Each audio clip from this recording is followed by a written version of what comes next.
Alright guys, sorry for the straight up selfie mode here. It started to sprinkle a little bit as I'm finishing up my activation. I'm in part kilo 2722. But I did tell you I wanted to show you my setup and how I did everything. So we'll start. Here's just a random picnic table, my radio box.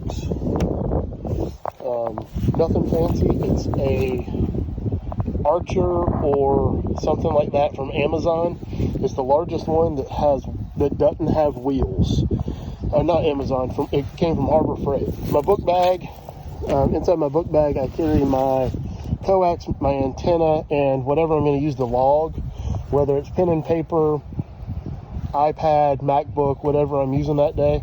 I always bring a water. Can't overestimate that at all.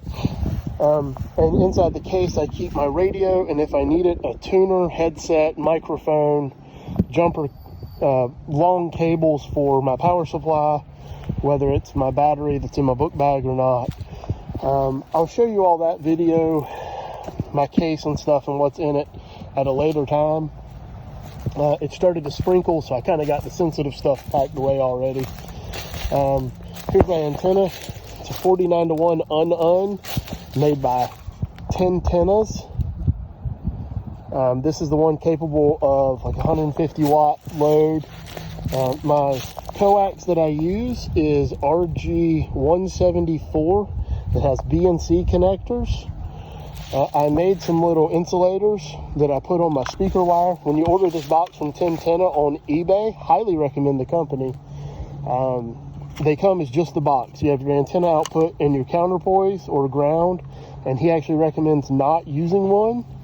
I have a bungee cord, and this is an electric fence stake that I get from Lowe's. I buy them 2 or 3 at a time. Every once in a while they're snap, and that way I have a spare in the bed of my truck. My speaker wire is 65 feet and change. It's going up about 30 feet in the air into that tree. I literally have a throw line. You can see my bright yellow line right there, or green, whatever you want to call it. And then on the bottom of it, I have a fishing egg sinker weight. Somewhere down there-ish. But it's a 3-ounce weight. It weighed too much. I had a horrible chisel from woodworking that was past the point of return. So I literally just bashed it with a hammer and a chisel until I got it down to about 1.5 ounces. Lets it pull through the tree pretty good. The antenna, the end of the antenna is barely over the 30-foot branch right there.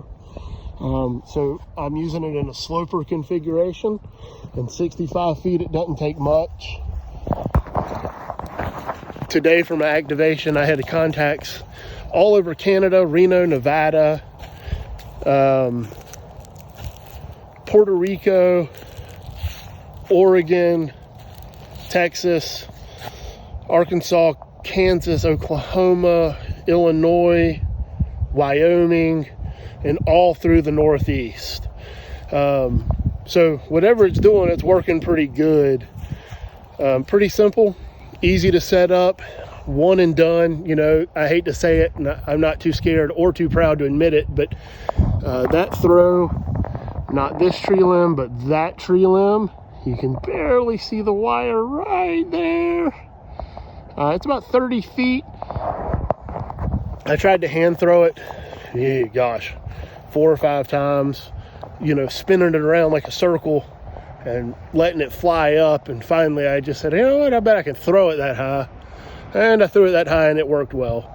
I clipped the end of the antenna. I have another one of those circular insulators. I cut that out of a cutting board I had. My sister actually gave it to me. And I just connect a carabiner to my pull line, threw my pull line over the tree limb, and then I pulled it down, and boom, there it was. But the whole setup took maybe 10 minutes, including walking from the truck. I was on the air pretty quick, logged 125 contacts in just over an hour. My Yaesu 891 stays in my travel case, and it worked pretty good. I love coming to this park, and I'll show you why. This park is part of the Intercoastal Waterway system. This waterway right here that you can see is called Snow's Cut. It connects the Cape Fear River, which is right there at that far tree line on the horizon, and the Intercoastal Waterway is way over there. I'll see if I can zoom in. You can see the bridge. Just past the bridge, about 500 meters, is the Intercoastal Waterway. So this typically has a decent breeze to keep bugs away. In southeastern North Carolina, we do get a bunch of bugs pretty much year round until we have our first really hard freeze, normally in late December. But it also gives me great scenery, because growing up at the beach, I mean, what's better than this? You know, until I'm sitting in a tree stand or in a duck blind, this is about as good as it gets for me. Because it's a state park, there's also a bathroom house in case I have to go to the bathroom. But I'm gonna break down, get home, and I'll break open, I'll go to my backyard maybe, or maybe tomorrow after Thanksgiving.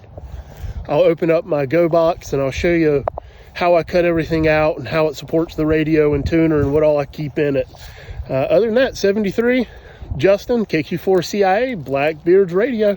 Hope you have a great day, guys.